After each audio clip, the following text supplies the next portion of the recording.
Ma'am, you're live. Good morning, and we very warmly welcome you to the monthly lecture series organized by N. Mahalingam Center for Public Policy and the School of Economics of Kumaraguru College of Liberal Arts and Science. And we are greatly honored to have Professor. Good morning, and we very warmly welcome you to the monthly lecture series organized by N. Mahalingam Center for Public Policy and the School of Economics of Kumaraguru College of Liberal Arts and Science. And we are greatly honored to have Professor. We are greatly and we very warmly welcome you to the monthly lecture series organized by N. Mahalingam Center for Public Policy and the School of Economics of Kumaraguru College of Liberal Arts and Science. And we are greatly honored to have Professor. We are greatly and we very warmly welcome you to the monthly lecture series organized.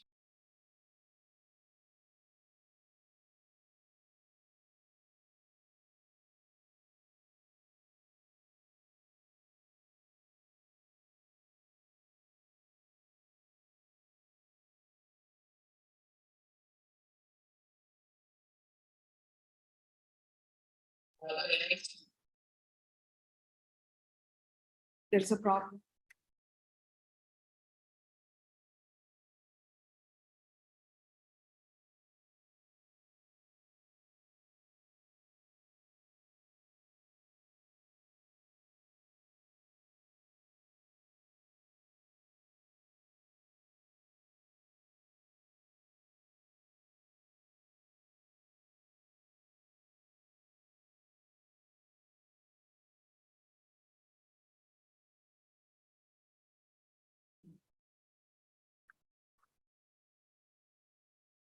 We are sorry about the interruption, but good morning, and we very warmly welcome you to the monthly lecture series organized by N. Mahalingam Center for Public Policy and School of Economics of Kumaraguru College of Liberal Arts and Science. And we are greatly honored to have Professor C. Rangarajan, former Governor of RBI and Chairman of Madras School of Economics. I'm also pleased to give you a brief background about Kumaraguru College of Liberal Arts and Science and also N. Mahalingam Center for Public Policy. CLASS, established in 2018, is a young emerging college of Kumaraguru group of institutions in Coimbatore, which was founded by Dr. N. Mahalingam in 1984. The Liberal Arts College offers 10 undergraduate programs, including economics and political science, 2 masters and 3 PhD programs. N. Mahalingam Center for Public Policy was launched on May 2nd, 2022 as a part of centenary celebrations of the founder chairman, Aruchelvar Dr. N. Mahalingam Ayya. NMCPP is a tribute to this great educationalist, industrialist, scholar, and statesman who pioneered initiatives, policies, and championed causes worthy of state and public interest during his tenure as the chairman of the Tamil Nadu State Planning Commission and also as a member of Tamil Nadu Legislative Assembly for 15 years. The center is a multidisciplinary hub to advance public policy goals through developmental research, education, and advocacy by engaging with government, industry, and also think tanks. And to commence the monthly lecture series for 2023 from the center, we are extremely honored to have Professor C. Rangarajan with us today. He needs no introduction, but it's very important for us to understand his background and his great contribution to our nation. Dr. C. Rangarajan is a leading economist of India who has played a key role both as an academic and a policymaker.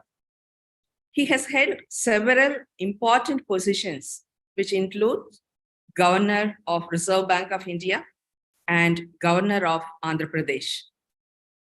Dr. C. Rangarajan was the chairman of the Economic Advisory Council to the Prime Minister in the rank of Cabinet Minister, a position he has held from January 2005 to 2014, except during 2008 to 9, when he was a member of the parliament. During 2003 and 2004, he was the chairman of the 12th Finance Commission, a constitutional commission set up every 5 years to determine the sharing of tax revenues between central and state governments. Dr. Rangarajan was Governor of Reserve Bank of India during 1992 to 97, at a time when India embarked on wide-ranging economic reforms, which fundamentally altered the structure of the Indian economy. He was actively involved in the design and implementation of the reform agenda. The path-breaking reforms that he implemented during this period include deregulation of interest rates, strengthening of the banking system by a gradual tightening of prudential norms, nurturing of financial markets, and giving them depth and vibrancy, shifting to market-determined exchange rates, making the rupee convertible to the current account, and the cessation of automatic monetization of the budget deficit. India has become a member of Bank of International Settlements during his time as a governor. After obtaining his honors degree from Madras, he obtained his PhD from University of Pennsylvania. In the United States, he taught in Wharton School of Finance and Commerce, University of Pennsylvania, and Graduate School of Business Administration, New York University. In India, he taught at Loyola College, Madras, University of Rajasthan, the Indian Statistical Institute, New Delhi, and for well over a decade and a half at IIM Ahmedabad. He was also a fellow at the International Food Policy Research Institute at Washington. He was the president of the Indian Economic Association in 1988 and the president of Indian Econometric Society in 1994. He was the conference president of the Indian Economic Association in the centenary year of 2017. He is the author of several books on Indian economy. Among others, these include Tracking the Indian Economy, a collection of articles, Counting the Poor, Where Do We Stand?, Federalism and Physical Transfers in India, India, Monetary Policy, Financial Stability, and Other Essays, Selected Essays on Indian Economy, 2 volumes, and Indian Economy, Essays on Money and Finance. We would strongly encourage our students and other fellow colleagues to read these books to have better understanding of the economy and his views on the economy of India. Dr. Rangarajan was the recipient of several prestigious awards. Notable among them have been Honorary Fellow of the Indian Institute of Ahmedabad, Alumni Award for Outstanding Leadership by Wharton Indian Economic Forum, and the Finance Man of the Decade by the Bombay Management Association.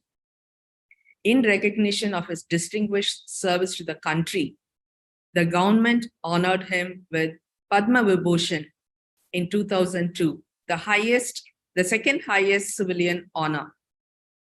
He was a recipient of Professor C.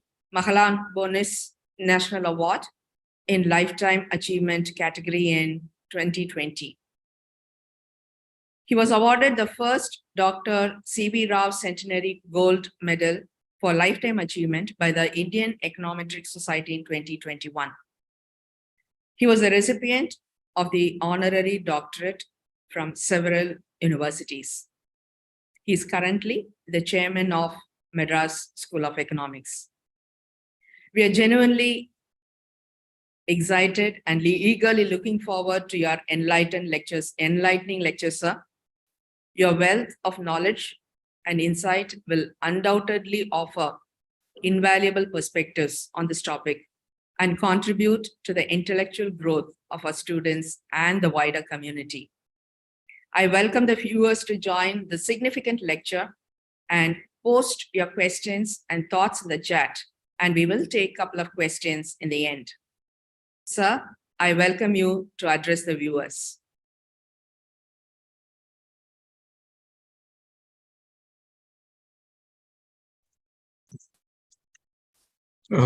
Thank you very much for the introduction. Dr. Vijila Kennedy, Dr. Swami, and friends. I'm indeed very happy to be with you this morning and to address you through the forum of Dr. Mahalingam Center for Public Policy and the Kumaraguru College of Liberal Arts and Sciences. Dr. Mahalingam played an important role in shaping Tamil Nadu's economy, polity, and society as an educationist, legislator, and as chairman of the State Planning Commission. Dr. Mahalingam was also deeply interested in public policy making and implementation. I propose to speak to you this morning about policy instruments and their impact. Policy making and implementation involve three steps. One, having a policy framework or a strategy of development. Second, choice of suitable policy instruments to achieve the objectives. And thirdly, assessing the impact of actions taken in order to achieve the objectives. Let me illustrate from India's history since independence on the broad question of the policy framework or strategy for a development. The record of British rule in India in the first half of the 20th century, that is between 1900 and 1950, was dismal. The average annual rate of the growth of the economy during the 5 decades was 0.89%. And at that time, the population in India was increasing at 0.84%. As a consequence, the per capita income of the country did not increase at all in the first half of the 20th century. Naturally, immediately after independence, the major goal of the government was to accelerate economic growth. The strategy of development that was adopted at that time had 4 elements as part of it. One was raising the savings and investment rate. The second was to determine the role of state. Third, the adoption of the policy of import substitution. And fourth, industrialization with an emphasis on heavy industry.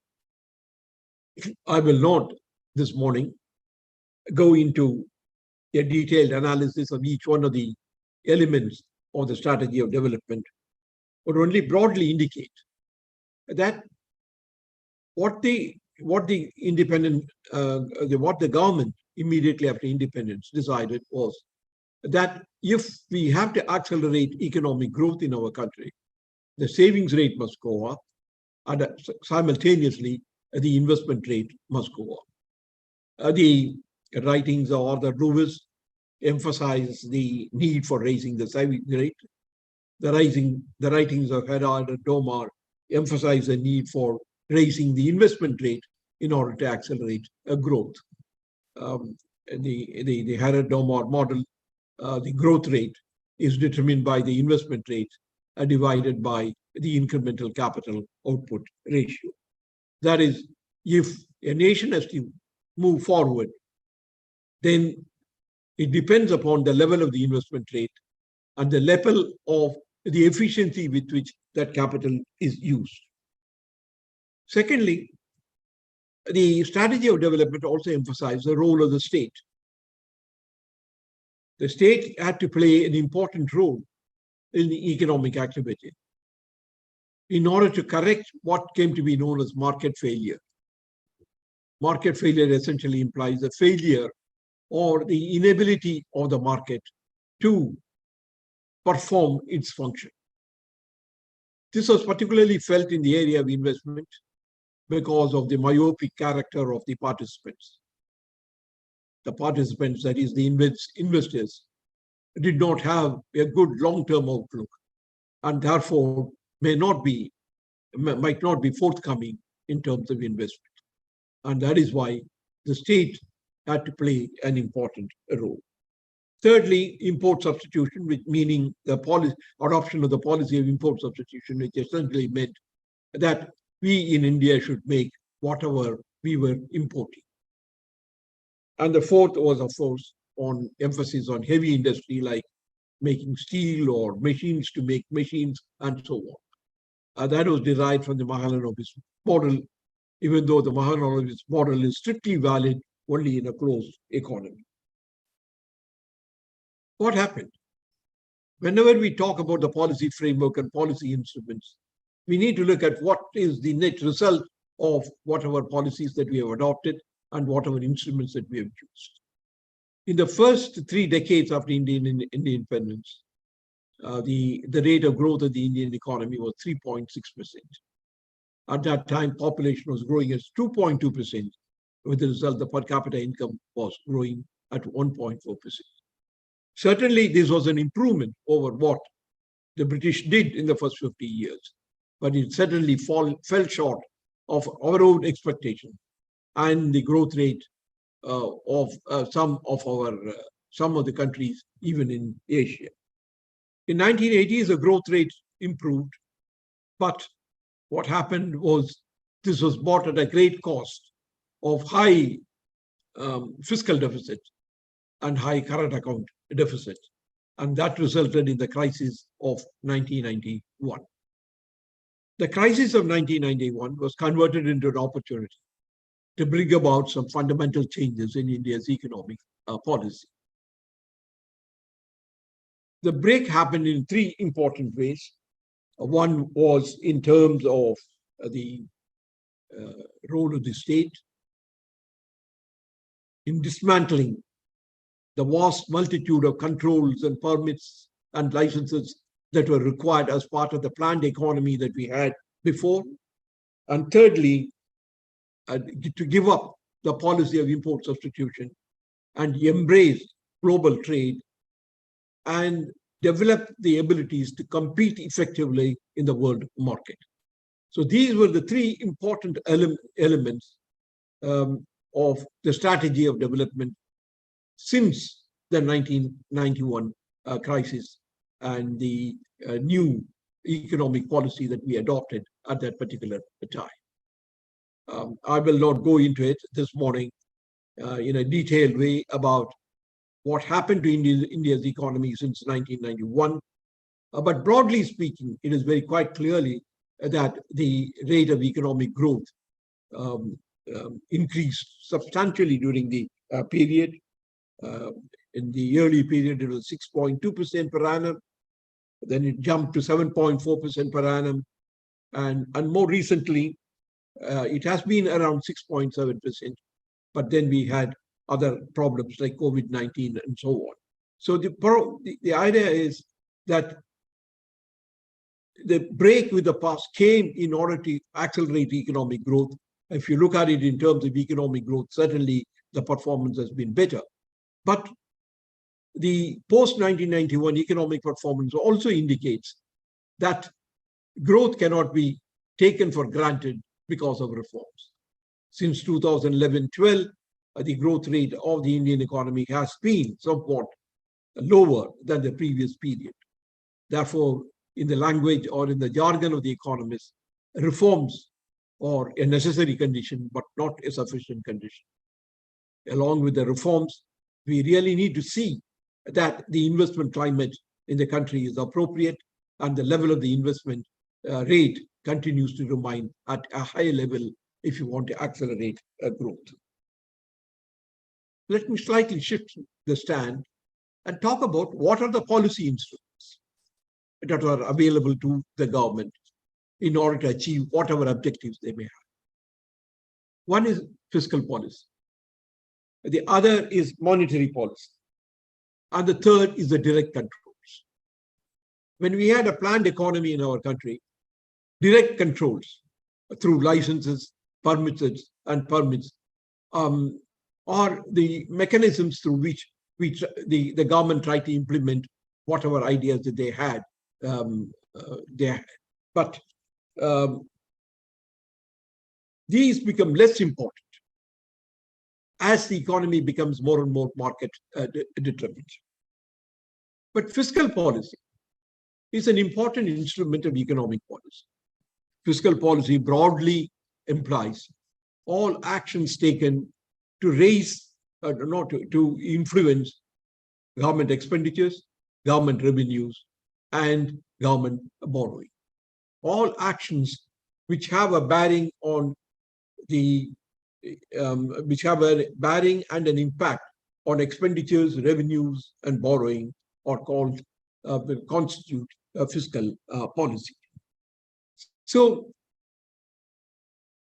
when we look at fiscal policy as an instrument, here again we can apply the same rule that I said, namely about objectives or strategy. Second, the nature of the instruments that the tools that we adopt. And finally, effectiveness. Because in fiscal policy, the most important thing is we use various instruments, either raising revenues or through increasing expenditures or decreasing expenditures. The idea is essentially to find out what impact it had on the society and what was the effectiveness of let's say, the public expenditures. I'll come back to it because that is a very critical area which we should need to take into account, because ultimately the utility of using one instrument as against another instrument depends upon the impact it has and the extent to which the original objectives of fiscal policy are implemented. Now, let me tell you what determines the public expenditure of a government or a state, either at the state level or at the level or at the central or at the union level. Let us look at the public expenditure as a proportion of GDP in several countries. For example, in Japan, public expenditure is 46% of GDP. In Sweden, it is 53%. In UK, it is 50%. In the United States, it is 46%. And in India, it is 31%. At the outset, I must say, the extent of public expenditure depends on the political philosophy of the state. The Bentham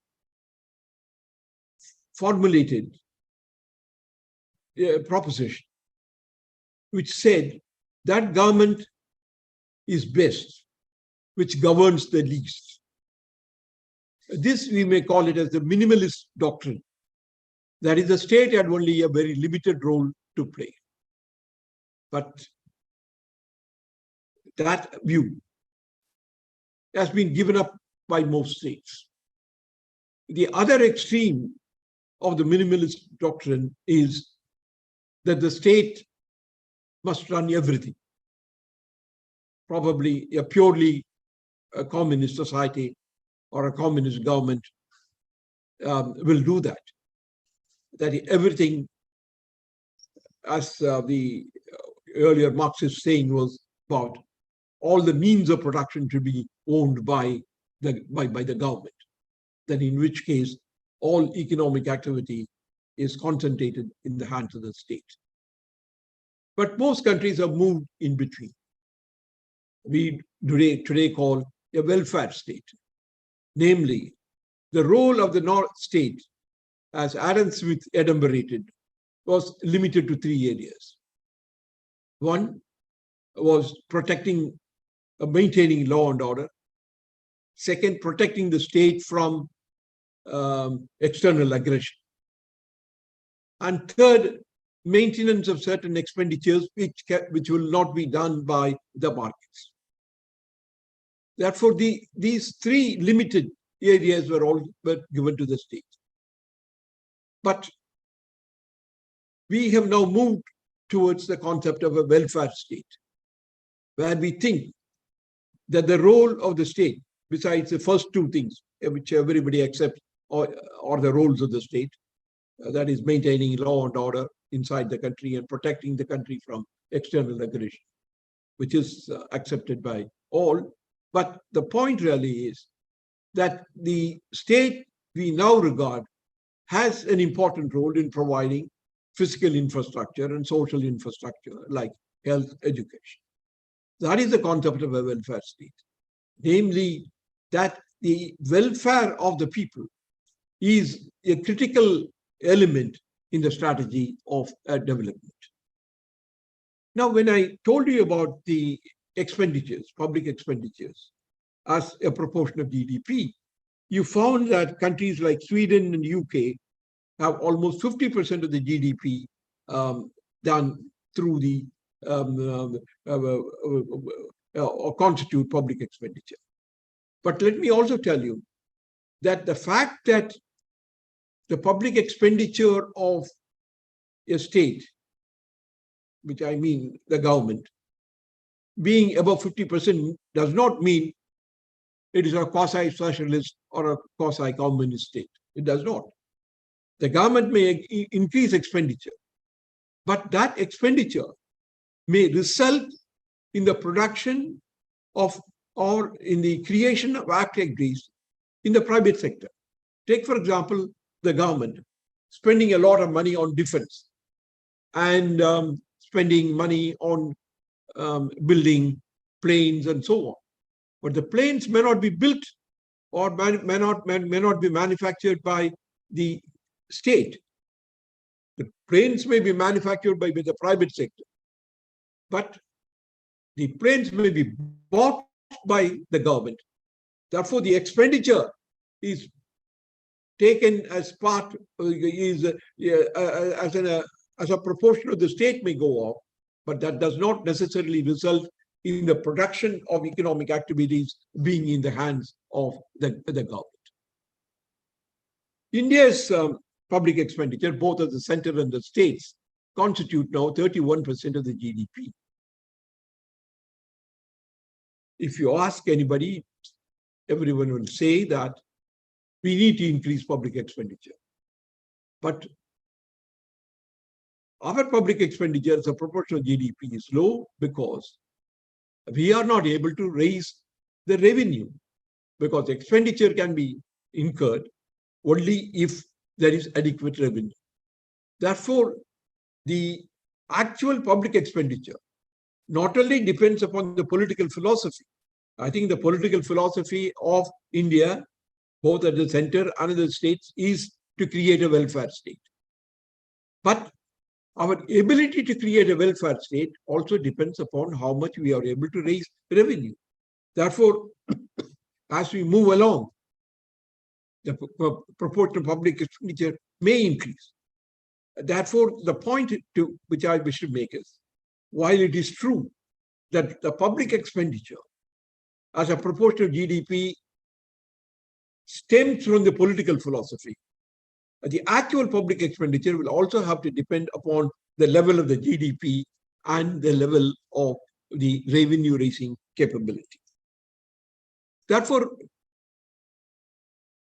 as a public policy, while we may want to increase public expenditures, we need to look at three aspects of it.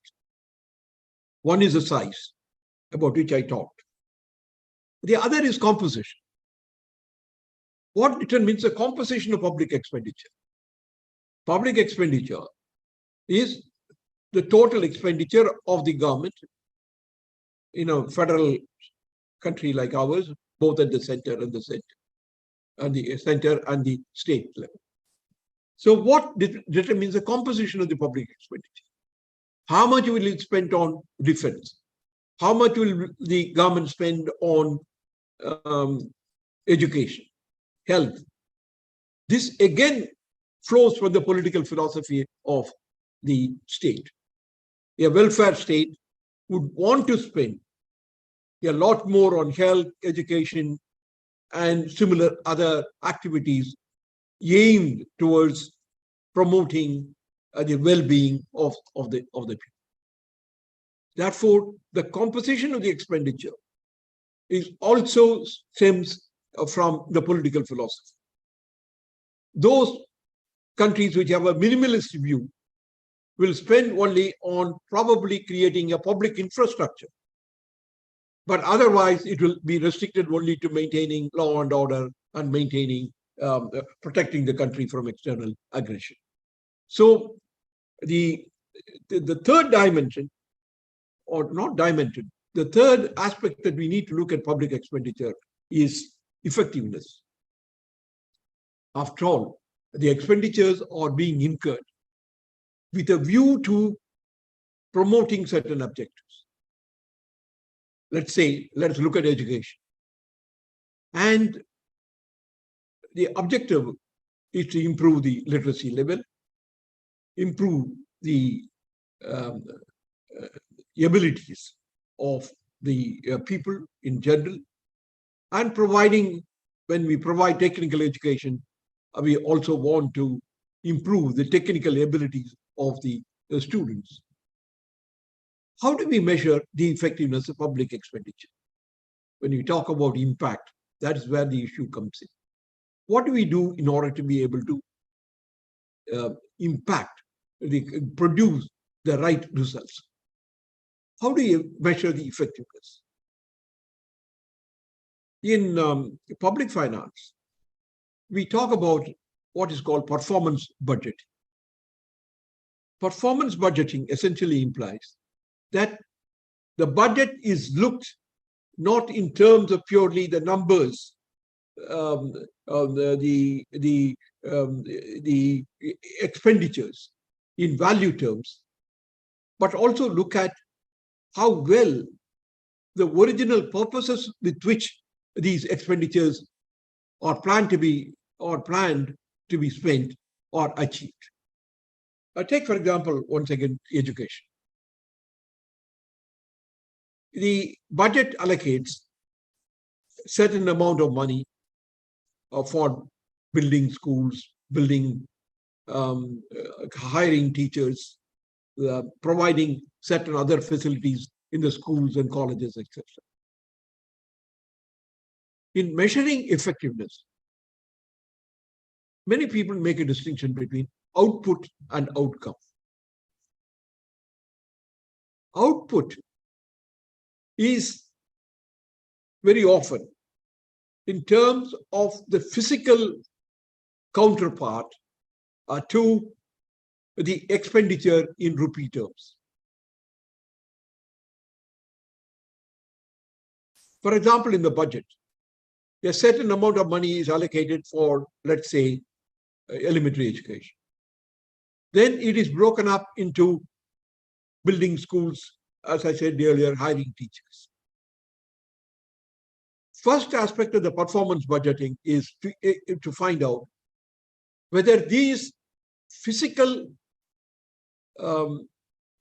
goals have been achieved or not.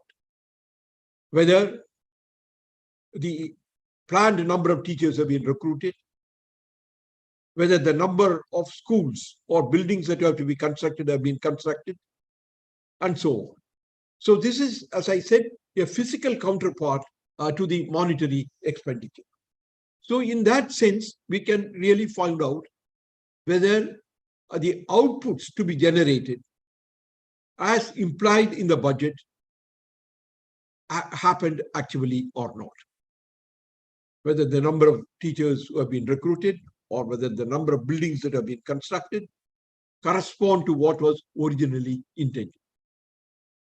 But when we talk of outcome, it goes beyond output because there is a qualitative aspect to output. Because for example, the purpose of increasing expenditures on education is to increase the abilities of the people, of the students. Have they learned?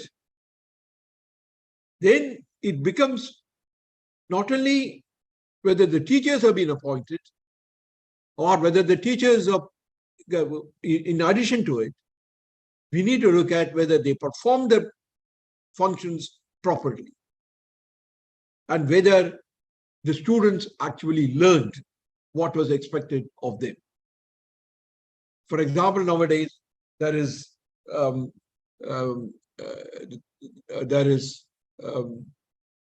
a group of people who actually look at the quality of education that has been imparted.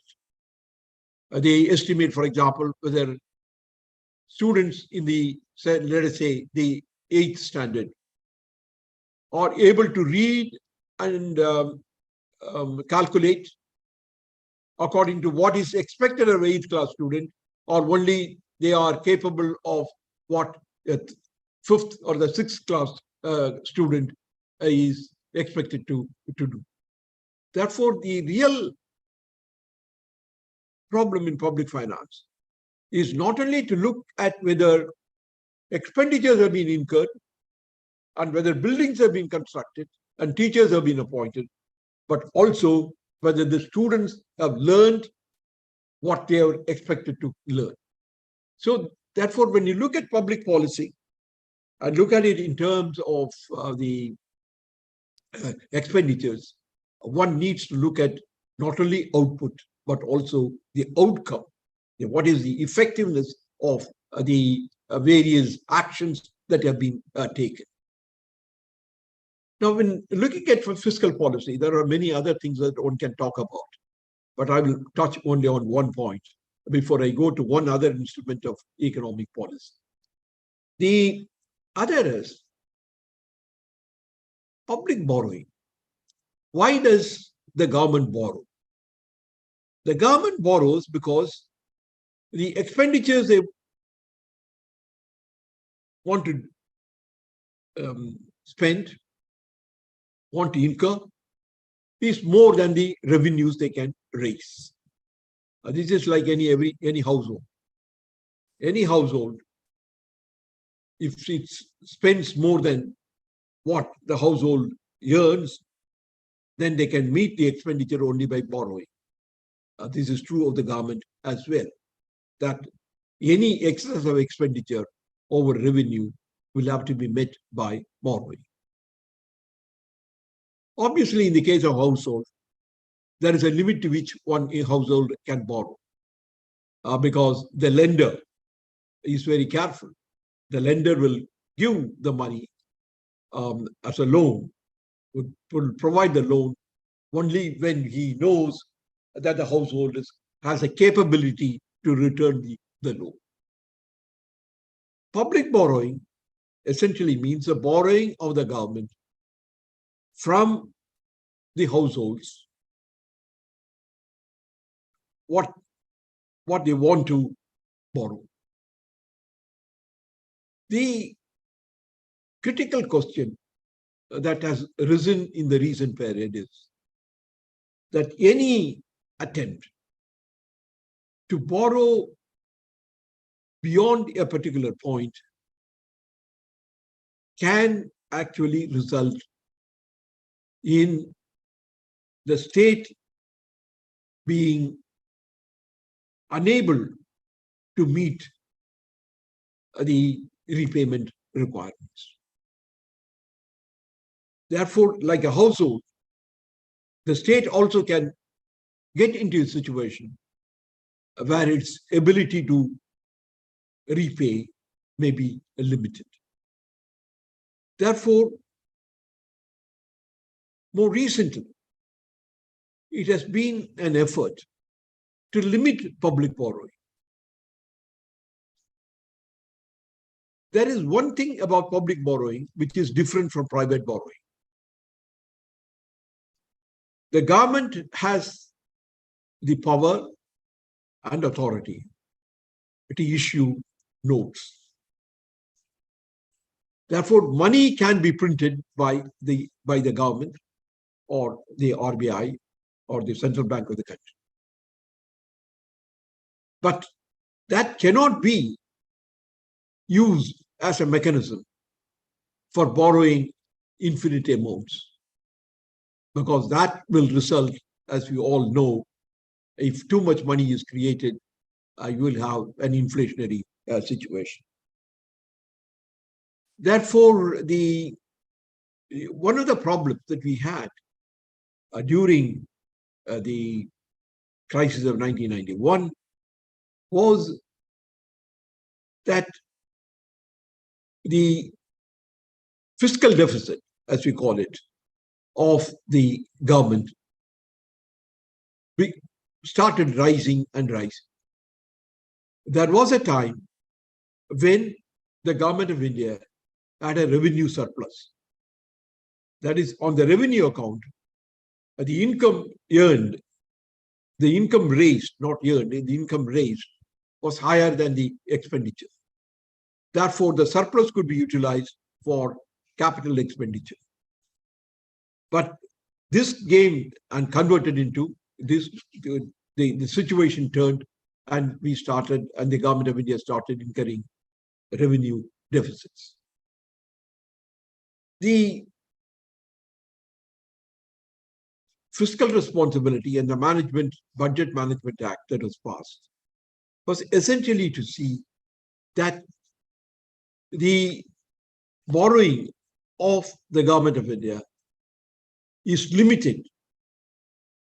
And this limit was set as 3% of the GDP.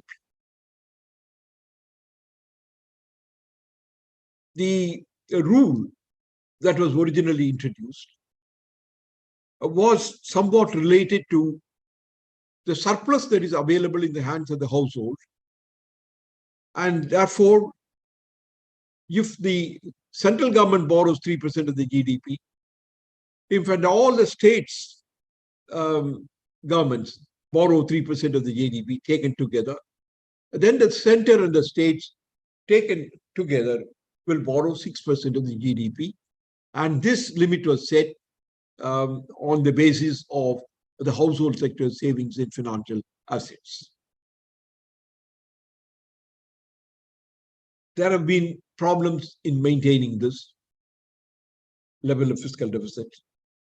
And as you all know, that in the more recent period, the fiscal deficit has been rising. And this has an important link with the other policy instrument that we talk about, which is the monetary policy. I do not have the time to talk a great deal about monetary policy, but this morning I will talk only about the link between monetary policy and a fiscal policy. What is monetary policy? The actions taken by the central bank of the country, which is RBI in India,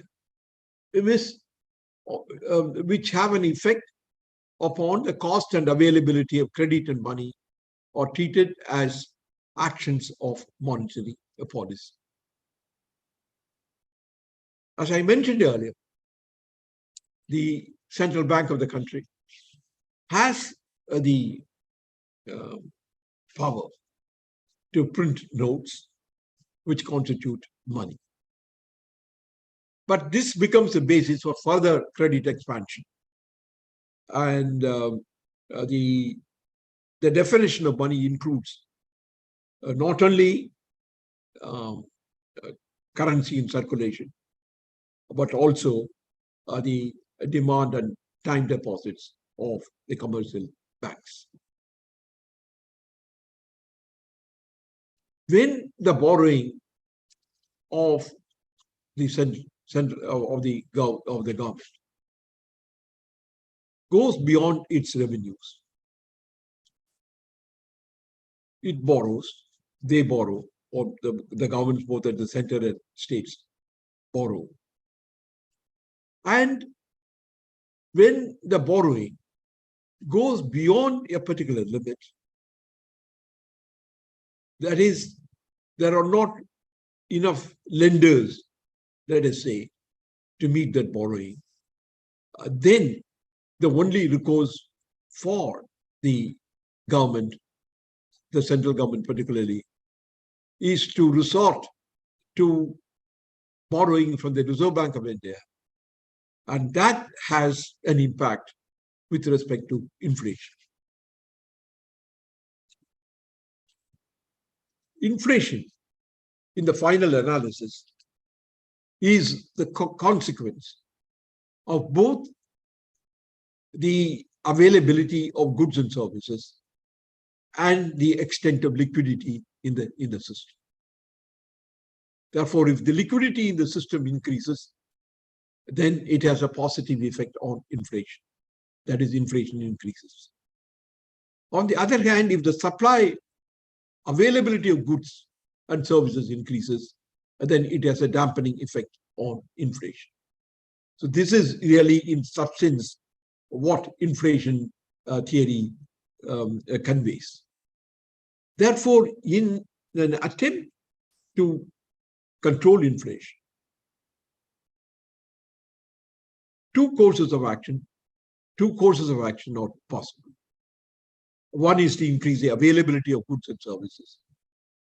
The other is to contain the liquidity beyond a particular point.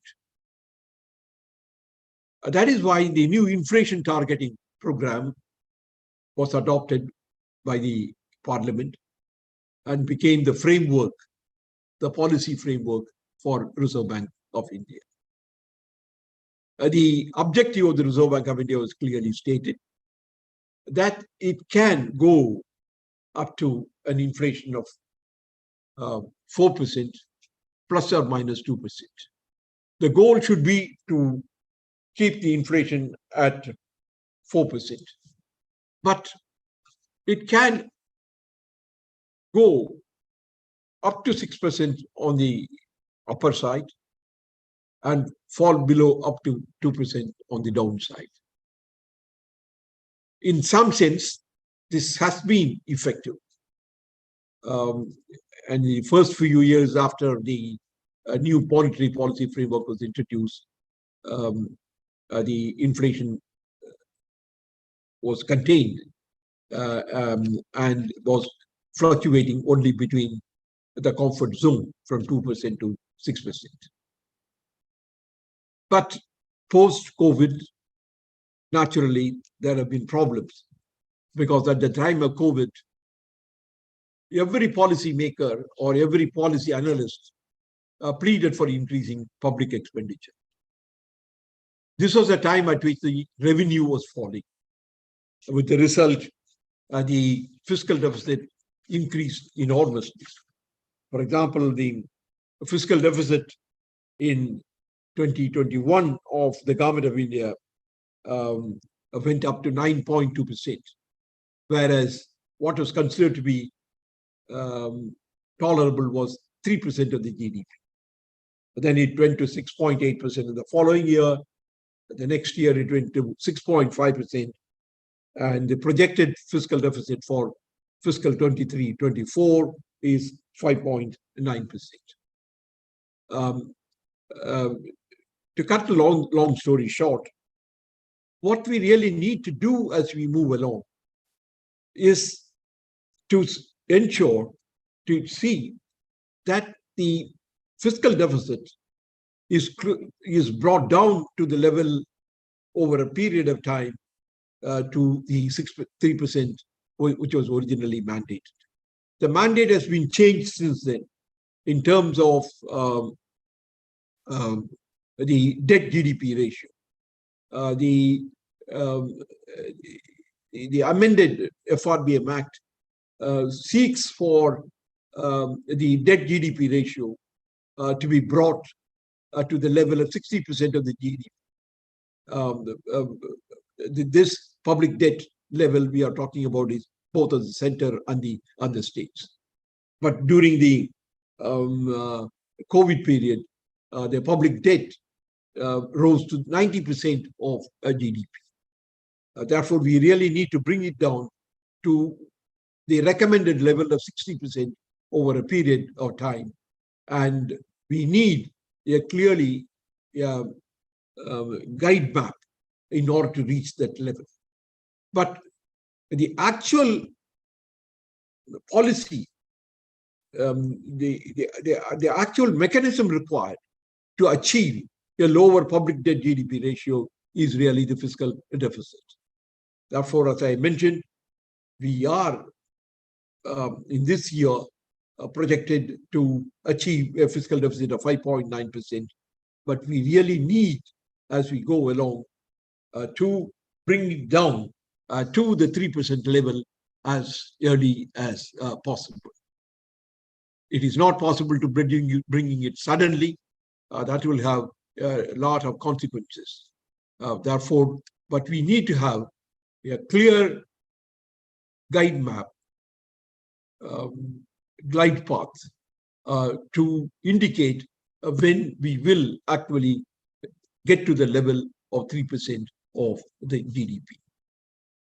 But inflation is also caused by sudden supply disruptions because of the floods or because of the lack of adequate rains.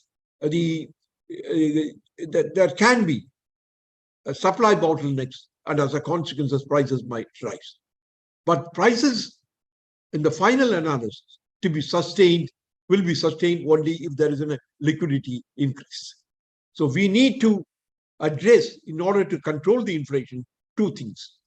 We look at what is needed to correct the supply shortfalls, and also at the same time to ensure that the level of liquidity does not increase beyond what may be considered appropriate by the central bank. The two together will be able to bring down the inflation rate in our country. There are many more things about which I can talk, but in view of the limited time, I will stop here, and maybe I will take a few questions from the audience. Yeah, thank you, sir, for your valuable insights on both monetary policy and fiscal policy linkages. Now, may I go to the questions, sir? I have picked up 3 prominent questions from audience. We have so many questions, but we have selected 3 prominent questions. May I go ahead with the first question, sir? Yeah, okay. Yeah, thank you, sir. With the introduction of central bank digital currency in our economy, what new monetary policy tools will the central bank adopt to influence economic growth and stability? No, the digital currency is only an alternative to the physical currency.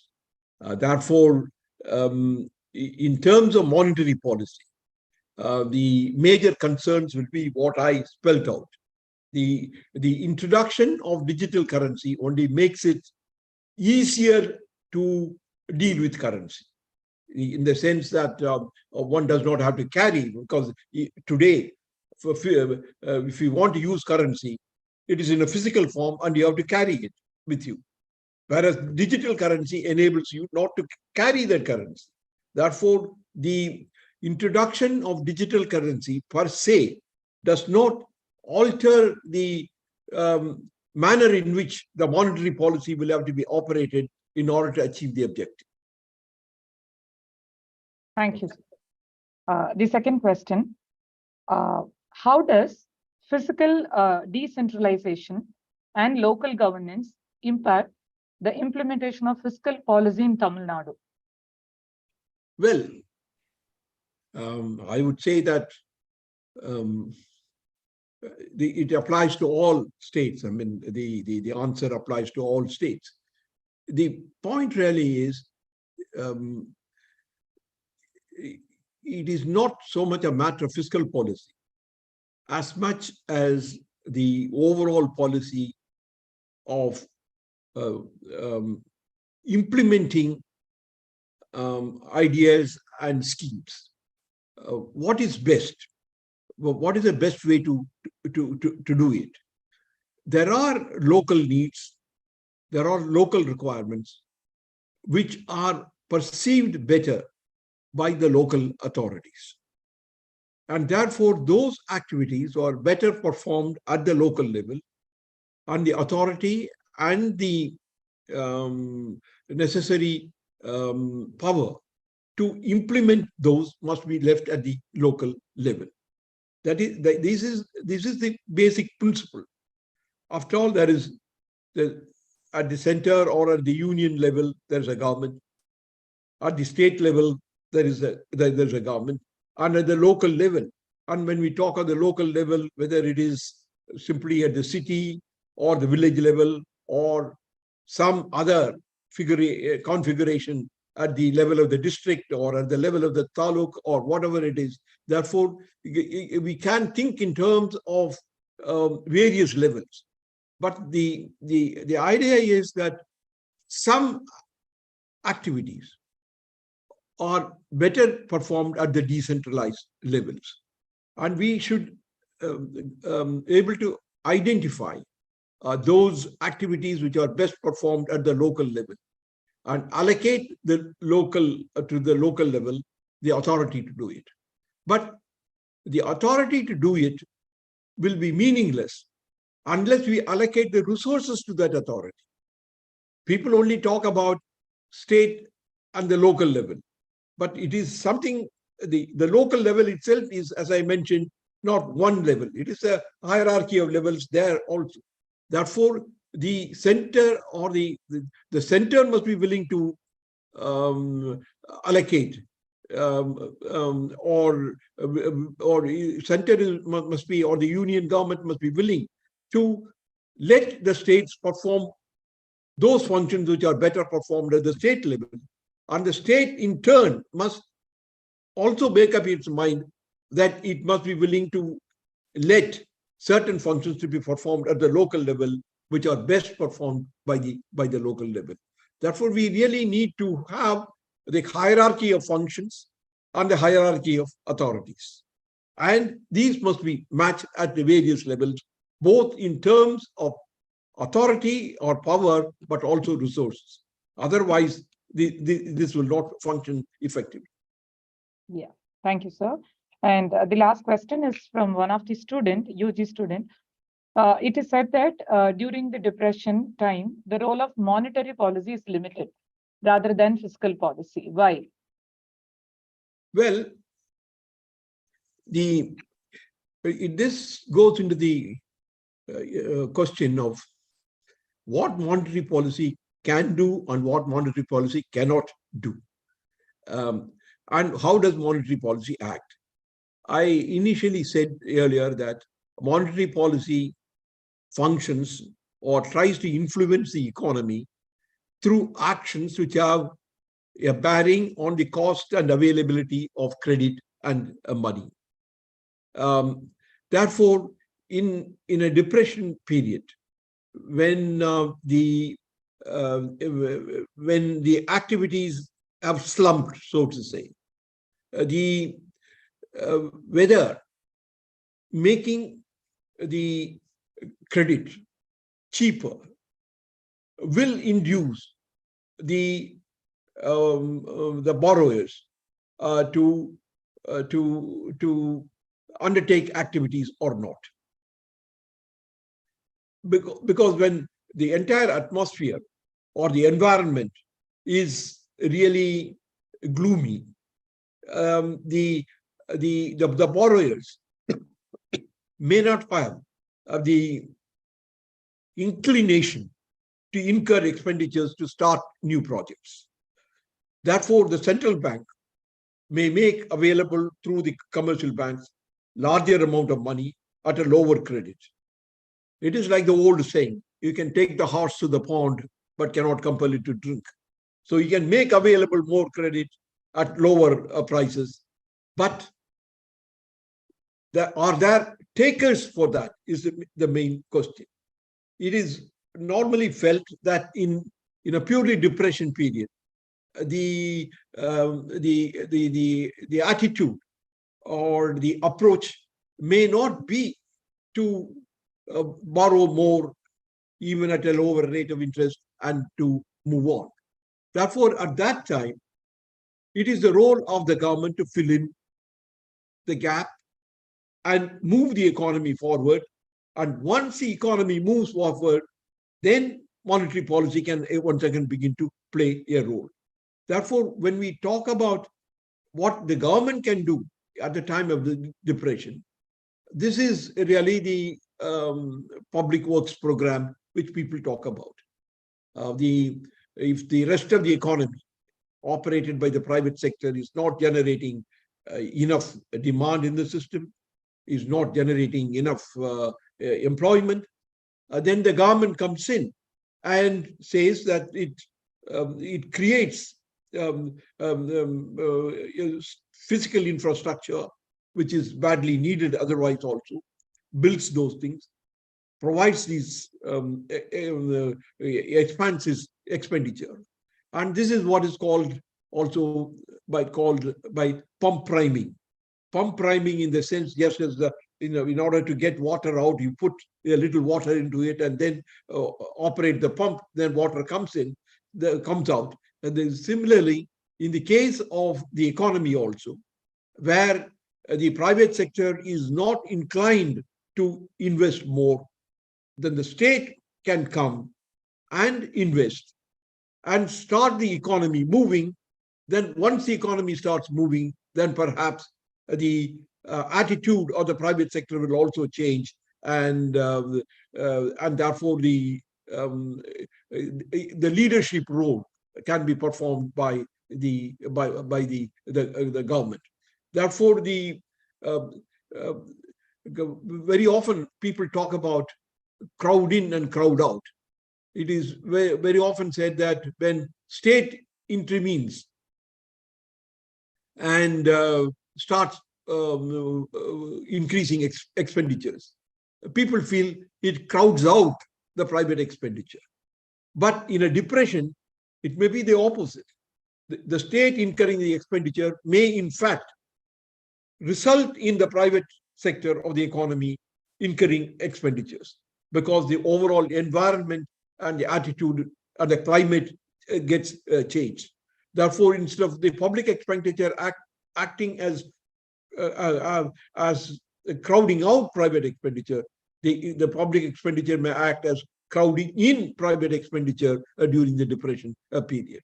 Therefore, during the depression, purely depression period, the state has an important role to play. Students of economics will understand that the central bank of the country, in order to induce investment, lowers the rate of interest. But those who have read the Keynesian theory will know what we call as a liquidity trap, in the sense that once the liquidity increases beyond a point, then further increase in liquidity does not even lead to a fall in the interest rate. I mean, I think it just stays there. And therefore, the issue clearly is that if the investment climate has to change during a period of depression, the government has an important role. But once the government has moved in, at the next stage, monetary policy can begin to act and push the economy further along. Thank you, sir. Thank you so much for your detailed explanation. Thank you so much. May I now call Dr. Periasamy to propose the thanks note.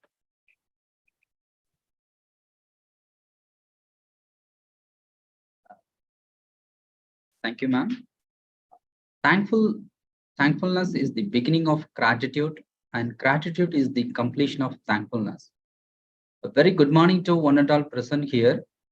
I thank God Almighty for providing me an opportunity to deliver vote of thanks on this momentous occasion. First and foremost, we would like to thank our heartfelt thanks to Honorable Professor C. Rangarajan, Sir, former Governor of RBI and current Chairman, Madras School of Economics, Chennai, who accepted our invitation in spite of his busy schedule and enlightening us with his thought-provoking insights. This lecture has created more excitement and interest to learn the importance of policy instruments and their impacts on the economy. Sir, your remarkable contributions in the field of economics are highly inspiring and motivating to the young minds of our nation. Thank you so much, sir. Thank you. Excellence is never an accident. It is a result of high intention, sincere effort, intelligent direction, skillful execution, and the vision to see obstacles as opportunities. Yes, we would like to take this opportunity to thank one such leader and backbone, Thiru Shankar Vanavaraya, Joint Correspondent. We extend our heartfelt thanks to Dr. Vijala Edwin Kennedy, Principal, Kumaraguru College of Liberal Arts and Science, for her constant support and encouragement throughout in making this inaugural lecture a grand success. Thank you, ma'am. Our sincere thanks to all deans, heads of the departments, communication department, administrative and technical teams, and faculty members of class. I would like to register my special thanks to our department faculty members, Dr. Sugandhamani ma'am, Atmaramani sir, and Sweta Sri ma'am, and Leo sir and his team for their unstinted support in making this event a huge success.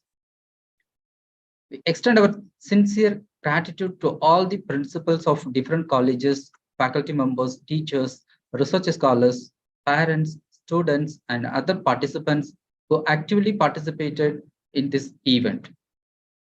Last but not the least, we would like to thank each one of you present here for your patient listening. And we are also very happy to announce that Dr. N. Mahalingam, Center for Public Policy of Kumaraguru College of Liberal Arts and Science, Coimbatore, will organize monthly lecture series with eminent speakers elucidating on public policies. We extend a warm welcome to all of you to actively participate and engage in the monthly lecture series. We will also update you about other significant actions of the center. Thank you all on behalf of Kumaraguru College of Liberal Arts and